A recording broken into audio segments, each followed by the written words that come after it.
Whoa. All right, guys, it seems that we have some breaking news here.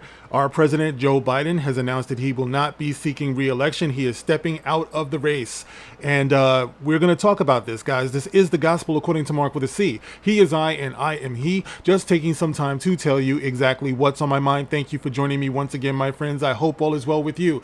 Now, guys, you full well know that this is not a political channel. I am not a political analyst, but I am going to comment on this anyway because let's face it, it does affect each and every one of us. This is something we've all been going through together for years. All of us who are right thinking, who have eyes that see and ears that hear, know that our president has been in a state of decline for a while, and it's been a steep decline. This to me has been in akin to elder abuse, and I've said this before. I've said this many, many times, and it makes me actually really question the ethics of the Democratic Party that they would have done this to this man for as long as they have. Now, because of his poor showing at that first debate, it became unavoidable. This is something that nobody could deny anymore. This man was not the man for the job. And in fact, it put our country in danger to have him in the highest office in the land, supposedly the leader of the free world, walking around not knowing where he is, and you had all of these people who wanted to give him all of these excuses and come up with all of these reasons why he was doing this and doing that and telling the rest of us don't believe what you see and hear. You have people like Mark Hamill who are so against Trump that they would actually go against common sense. And that's the scary thing about this, guys. When you see something like this, you have to wonder how far would these people go, to get their way and to push their agenda. But anyway, let's get into the statement. There's a letter that has been released just a few minutes ago on X from the desk of Joe Biden. I'm not going to say that the dude actually wrote this because I don't think for a minute that he actually runs his X account, but I'm going to read this anyway. It's got the letterhead on here from the White House. It says, "My fellow Americans, over the past 3.5 years, we have made progress as a nation. Today, America has the strongest economy in the world. We've made historic investments in rebuilding our nation, in lowering prescription drug costs for seniors. You probably should have taken some of those drugs, sir. And in expanding affordable health care to a record number of Americans. We've provided critically needed care to 1 million veterans exposed to toxic substances. Passed the first gun safety law in 30 years, appointed the first African-American woman to the Supreme Court, and passed the most significant crime legislation in the history of the world. America has never been better positioned to lead than we are today.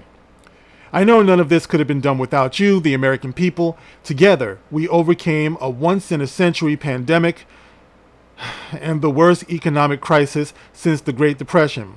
We've protected and preserved our democracy, and we've revitalized and strengthened our alliances around the world." He really is in a state of decline.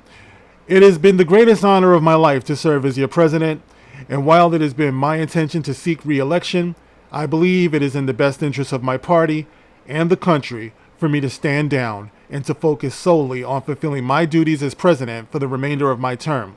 I will speak to the nation later this week in more detail about my decision.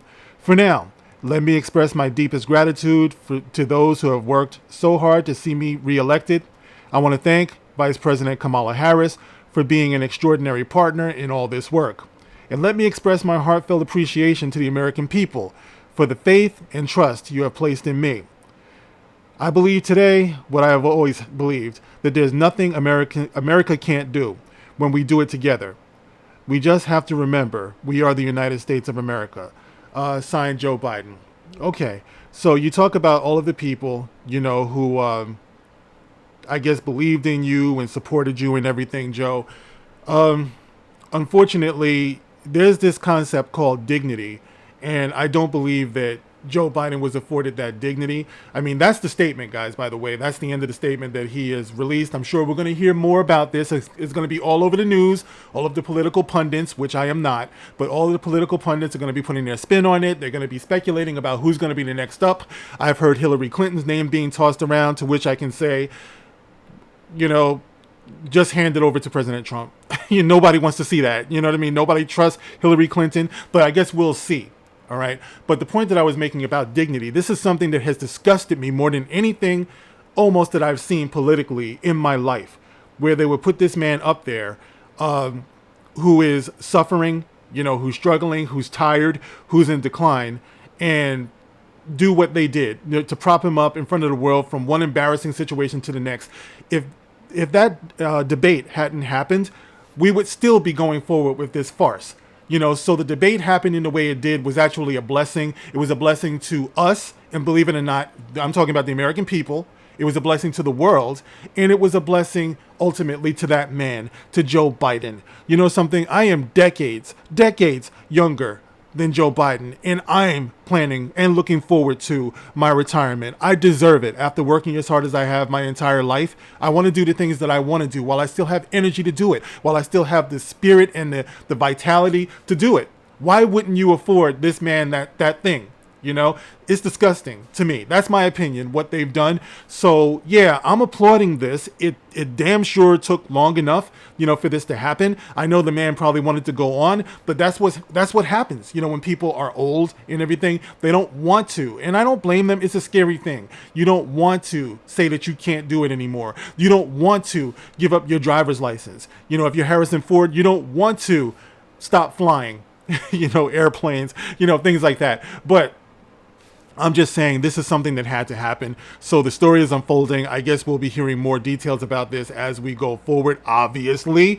And it's like I said before, this is going to be an election cycle like no other.